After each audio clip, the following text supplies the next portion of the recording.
Olá, pessoal! Sejam bem-vindos ao nosso curso sobre a nova lei de licitação, aspectos introdutórios e principais mudanças para a licitação. Meu nome é Patrícia Sena, vou estar com vocês ao longo dessas 5 competências.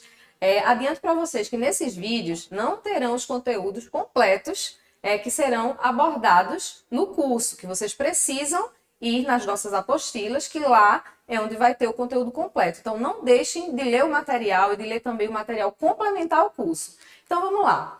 A nova lei de licitação, gente, a Lei 14.133 de 2021, ela traz importantes mudanças para as contratações públicas. Ela representa um avanço para as contratações, por contemplar ferramentas inovadoras de governança e controle, com foco muito grande no planejamento, nos resultados efetivos. Então, aqui no nosso curso, iremos abordar as principais mudanças para a licitação, exceto a parte de contratos administrativos. E vou mostrar para vocês também todo esse movimento de efervescência normativa pelo qual o Estado de Pernambuco está passando, no intuito de compatibilizar a legislação estadual ao novo ordenamento jurídico. Então, vem comigo. Nessa competência, que é a competência número 1, você vai compreender aspectos introdutórios da nova lei de licitação e contrato. Então, vamos lá. Primeira pergunta que surge é, e a nova lei de licitação, ela já está vigente? Eu já posso utilizar? Então, vamos conversar um pouquinho sobre isso, sobre a abrangência e a aplicabilidade da nova lei de licitação.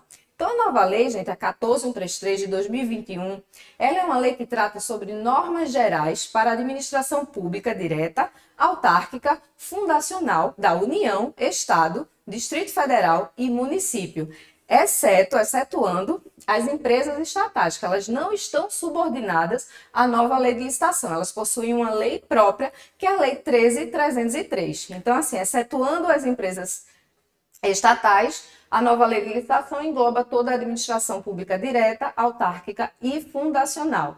E ela está vigente? Eu recebo muito essa pergunta. Está sim, gente. Ela foi publicada lá em 1º de abril de 2021 e ela teve vigência imediata com a sua publicação.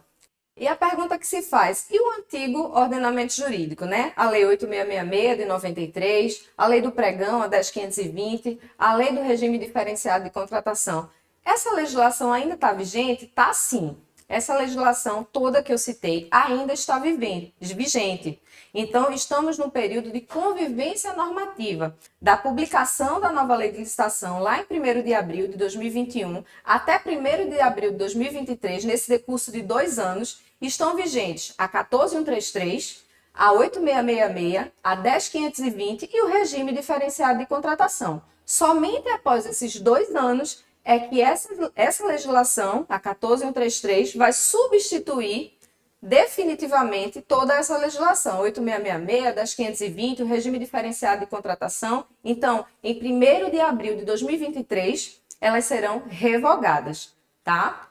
Então, resumindo, o que é que temos, então, atualmente de legislação? Temos a 14.133, que já está vigente, a 8.666, a 10.520 e o regime diferenciado de contratação. Todos estão vigentes até 1º de abril de 2023 para a administração direta, autárquica e fundacional. E a 13.303, que é a lei geral para as empresas estatais. Mas atenção, as disposições penais da Lei 8.666, dos artigos 89 a 108, esses foram revogados de imediato com a nova lei de licitação. Então, mesmo que você opte por utilizar a Lei 8.666 de 93, você não deve utilizar esses artigos que eu citei, essas disposições penais dos artigos 89 a 108 da 8.666. Aí, nesse caso, você vai utilizar o artigo 178 da Lei 14.133.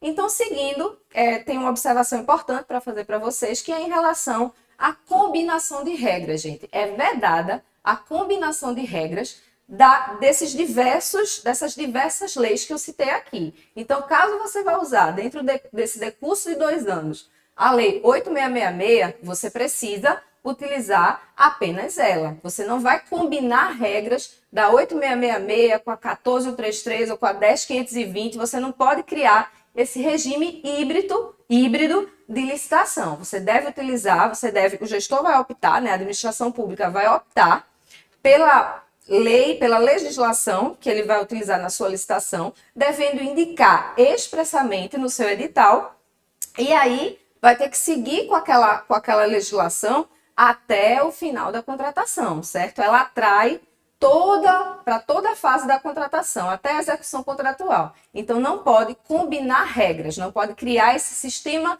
híbrido de licitação, tá? Utilizar uma lei, você vai usar ela até o fim. Não posso pegar artigo de uma com artigo de outra e sair criando um novo regime. E assim, gente, a lei está vigente, né? A 14133 está vigente. Eu já posso utilizar? Aí vocês precisam observar a portaria 82 de 2021, que é uma portaria conjunta SAD-PGE, que fala o seguinte, que embora o legislador ele tenha facultado, né, o uso imediato da 14133, nós aqui no Estado precisamos nos organizar, precisamos editar as nossas normas em compatibilidade com a legislação da 14133, precisamos capacitar os nossos servidores, precisamos adequar os nossos sistemas. Então, por conta disso, a aplicabilidade da 14133 ela vai se dar de forma gradual e progressiva, tá? Então, outras disposições, né, regras principiológicas ou outras disposições que não dependam de edição de nenhuma regulamentação, essas vocês podem utilizar desde que consultem previamente a PGE. Deixar aqui só uma observação para vocês. Em janeiro deste ano, foi publicado pela PGE o Boletim 1 de 2022. Esse boletim, ele autoriza que o Poder Executivo Estadual já utilize as dispensas de licitação com base no artigo 75, incisos 1 e 2, que são aquelas dispensas que se referem a valor, dispensa em função de valor. Então, para essas, gente, vocês não precisam mais pedir a autorização da PGE. Está dispensada a autorização da PGE. Dessas dispensas em função do valor, com base no artigo 75, incisos 1 e 2, o gestor público ele já pode utilizar, tá? Eu peço apenas que vocês observem as diretrizes desse boletim 1 de 2022 e observem também lá no site da SAD, que já tem um TR padronizado para esse tipo de dispensa de licitação, com base no artigo 75, inciso 2º da Lei 14133. Seguindo, vou falar um pouquinho sobre o âmbito de aplicação da Lei 14133, né, da nova Lei de Licitação. Então, a nova Lei de Licitação tem esse campo de aplicação subjetivo, que é a quem se destina essa legislação, que aí eu peço para vocês olharem lá no artigo 1º da 14133, a quem se destina, e o campo de aplicação objetivo, que são os objetos que são contemplados pela nova Lei de Licitação. Eu peço que vocês olhem aí, abram a legislação no artigo 2º da nova Lei de Licitação, que vai ter lá os objetos que são contemplados pela nova lei. E também o artigo 3º, peço que vocês deem uma olhada, que vocês vão verificar quais os objetos que não estão subordinados ao regime da Lei 14133. Eu não vou falar aqui no vídeo por conta do tempo, como eu falei para vocês. Vocês precisam ler a apostila, que lá tem o conteúdo completo. Como o vídeo tem um limite de tempo, a gente eu preciso avançar e falar sobre os principais pontos. Bom, gente, outro ponto que eu gostaria de falar com vocês é a respeito do regime de transição da nova Lei de Licitação, a 14133. Então, durante esse decurso de 2 anos, que foi lá da publicação da nova Lei de Licitação, 1º de abril de 2021 até 1º de abril de 2023, como é que vai se dar aí essa convivência legislativa e como é que vai ser o meu regime de transição? Então, é o seguinte, durante esse período de 2 anos, fiquem com essa regra, né? A regra é que o contrato ele vai seguir o regime adotado na licitação de origem. Então, se o seu contrato, se a sua licitação ela foi pela 8666, o seu contrato vai seguir a 8666. Se foi pela 14133, vai seguir a 14133. Então, sempre vai seguir a regra que o contrato siga a licitação de origem. E após o decurso de 2 anos, como é que vai ficar? Então, vou dar um exemplo para ficar mais fácil para vocês e mais claro. Digamos que você fez sua licitação lá em março de 2023, pela 8666 ou pela 10520. E aí, em abril de 2023, tanto a lei do pregão, a 10520, quanto a 8666, quanto o regime diferenciado de contratação, eles serão revogados. Então, como é que fica teu contrato? Se teu contrato for só assinado ali no finalzinho de abril de 2023, você vai assinar seu contrato Por qual normativo? Você vai assinar pelo normativo que você fez a licitação. Então, se você fez pela 8666, mesmo ela estando revogada ali no final de abril de 2023, o seu contrato ele vai seguir essa legislação, mesmo estando revogada, porque a regra permanece a mesma. O regime do contrato seguirá o regime da licitação de origem. Regras especiais, elas são colocadas para os municípios com até 10 mil habitantes. Esses municípios, gente, eles terão um prazo especial de 6 anos para adequarem tanto a questão da atuação, a designação dos agentes públicos que irão atuar na licitação, quanto à obrigatoriedade de fazer suas licitações de modo eletrônico, quanto também a questão da divulgação em sítio eletrônico. Então, por conta dessas adequações que precisam ser feitas, esses municípios de até 20 mil habitantes, eles terão um prazo especial de 6 anos para se adequarem. Outra regra especial diz respeito à regulamentação dos bens de consumo nas categorias comum e de luxo, certo? Então, assim, a nova lei de licitação deixou um prazo de 180 dias, contados da sua publicação, para que os poderes regulamentassem o enquadramento do que seria bem comum e bem de luxo. E o Estado de Pernambuco, felizmente, saiu aí à frente e publicou o Decreto Estadual 51.652 de 2021, cumprindo esse prazo de 180 dias que estava lá posto na nova lei de licitação. Então, já temos um decreto estadual que fala sobre o enquadramento de bens nas categorias comum e de luxo. Seguindo, gente, vamos falar um pouquinho sobre os princípios na nova lei de licitação. A nova lei de licitação ela ampliou bastante o horizonte principiológico. Saímos ali de 8 princípios da lei 8666 para 22 princípios na nova lei de licitação. E o destaque maior é para o planejamento. Eu costumo dizer que a lei de licitação, a nova lei de licitação, é uma lei voltada para o planejamento, é uma lei voltada para a governança. Então, assim, teremos esse princípio do planejamento muito forte, de modo assim, a compatibilizar realmente as soluções adotadas pela administração ao interesse público, de modo transparente, de modo eficaz, de modo eficiente. Eu peço que vocês abram a apostila e leiam lá todos esses 22 princípios que a gente traz bem detalhado, assim, bastante características de cada um, tá?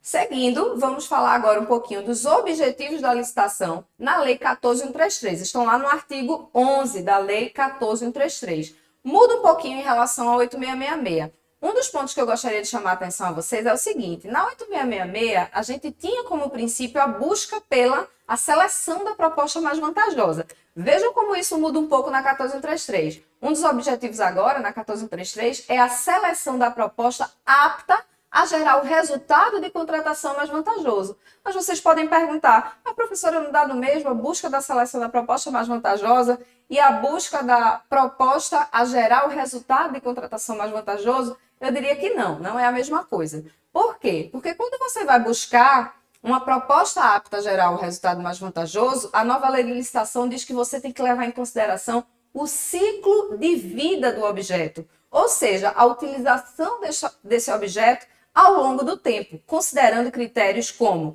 depreciação, durabilidade, reposição de peças, sustentabilidade. Então, assim, você vai levar em consideração outros aspectos e não só o menor preço. Então, vocês devem levar em consideração a proposta, buscar, a proposta apta a gerar o resultado mais vantajoso, levando em consideração o ciclo de vida do objeto. Outros objetivos são assegurar o tratamento isonômico, a gente já tinha lá na 8666 esse objetivo, evitar contratações com sobrepreço, que agora está lá expressamente como um objetivo da nova lei de licitação, e o incentivo à inovação e o desenvolvimento nacional sustentável. Então, esses objetivos, caberá à alta administração zelar pelo cumprimento desses objetivos. Caberá à alta administração, que é responsável pela governança. Lembra que eu falei? A nova lei de licitação é uma lei voltada para a governança, para o planejamento. Então, caberá à alta administração ser responsável pela governança dessas contratações, implementando, inclusive, gestão de riscos e controles internos, de modo a cumprir esses objetivos que estão traçados na nova lei de licitação. Dando seguimento aqui à nossa aula, eu vou falar um pouquinho sobre os agentes públicos que atuarão nos processos de licitação e contratação direta. Primeira coisa que eu gostaria de chamar a atenção para vocês é o seguinte: A autoridade superior, na designação desses agentes públicos, deverá promover a gestão por competência. Vejam, esse termo é muito utilizado na iniciativa privada e veio para aqui, para a nova lei de licitação. Então, é uma lei que está preocupada com as habilidades técnicas e profissionais daqueles que irão atuar no processo licitatório. E também a autoridade superior, na designação desses agentes, deverá observar a segregação de funções. A nova lei, ela veda a atuação de um mesmo agente, a atuação simultânea de um mesmo agente em funções mais suscetíveis a riscos. Então, é o primeiro ponto que eu gostaria de destacar para vocês na designação desses agentes públicos que vão atuar na licitação. Mas aí, eu estou ouvindo muita gente perguntando, professora, e não vai mais haver, então, a comissão de licitação na nova lei de licitação? É uma dúvida que está sendo muito recorrente e que eu estou recebendo bastante. Então, assim, não vai haver, não tem mais comissão de licitação na nova lei de licitação. Os processos licitatórios e as contratações diretas, elas serão conduzidas por um agente de contratação, ou, em alguns casos, ele poderá ser substituído por uma comissão de contratação. Então, aqui no Estado, nós já temos um regulamento, um decreto estadual, que é o número 51.651 de 2021. Tomem nota dele e procurem dar uma lida nesse decreto, que ele fala sobre esses agentes públicos que vão atuar na licitação. Então, ele traz quem pode ser o agente de contratação, quem pode fazer parte da comissão de contratação, traz as atribuições desse agente de contratação, traz também quais os casos que serão, que o agente de contratação ele será substituído por uma comissão de contratação. Então, deem uma olhada nesse decreto. Mas falando assim bem rapidamente, o agente de contratação, gente, as competências dele, as atribuições dele são lá definidas no artigo 4º desse decreto 51.651, a função dele é tomar decisões, acompanhar o trâmite da licitação, dar impulso ao procedimento licitatório e executar qualquer outra atividade ao bom andamento do certame até a homologação. Então, esse agente de contratação ele vai ser designado pela Secretaria de Administração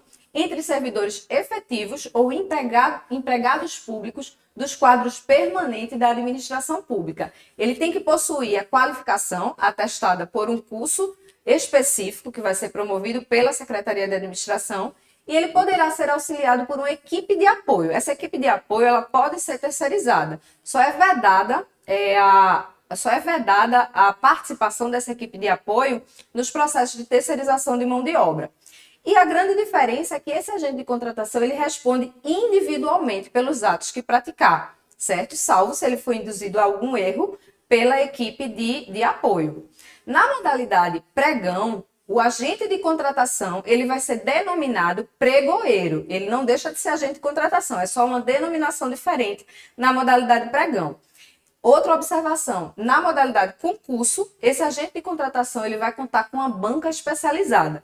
E os órgãos e entidades que tiver mais de um agente de contratação poderá designar agentes diferentes para atuar na fase preparatória e na fase externa. Sendo que, quando esse agente de contratação ele atuar na fase preparatória, as suas funções elas estarão restritas à coordenação das atividades. A gente vai ver mais à frente que quando o agente de contratação estiver atuando na fase preparatória do processo, ele não é responsável pela elaboração, por exemplo, de TR, de ETP. Ele somente, se ele estiver atuando lá na fase preparatória, a atividade dele está restrita à coordenação. E a comissão de contratação, gente? A comissão de contratação, ela também é designada pela Secretaria de Administração, ela também pode ser auxiliada por uma equipe de apoio, e a diferença dela é que ela é composta por 3 servidores ou empregados públicos, preferencialmente dos quadros permanente ou cedidos de outros órgãos ou entidades. Então, assim, aí veio a grande diferença, né? Preferencialmente. Lá o agente de contratação era servidor público ou empregado público efetivo do quadro permanente da administração. Aqui na comissão de contratação, essa equipe preferencialmente poderá ser dos quadros permanentes, tá? E seguindo, gente, eu queria que vocês dessem uma olhada no artigo 7º do Decreto Estadual 51.651. Nesse artigo 7º, tem exatamente em quais processos haverá a atuação da comissão de contratação, ou a critério da autoridade ou de modo obrigatório. Eu peço que vocês deem uma lida nesse artigo 7º para conhecer quando é que haverá essa atuação da comissão de contratação. Encerramos aqui a competência 1. Espero vocês na próxima aula para a gente falar um pouquinho sobre os conceitos básicos da licitação. Leiam, não deixem de ler a apostila, que lá tem o conteúdo de forma completa. Façam a leitura também do material complementar e participem das atividades que estão lá no nosso ambiente virtual. Próxima.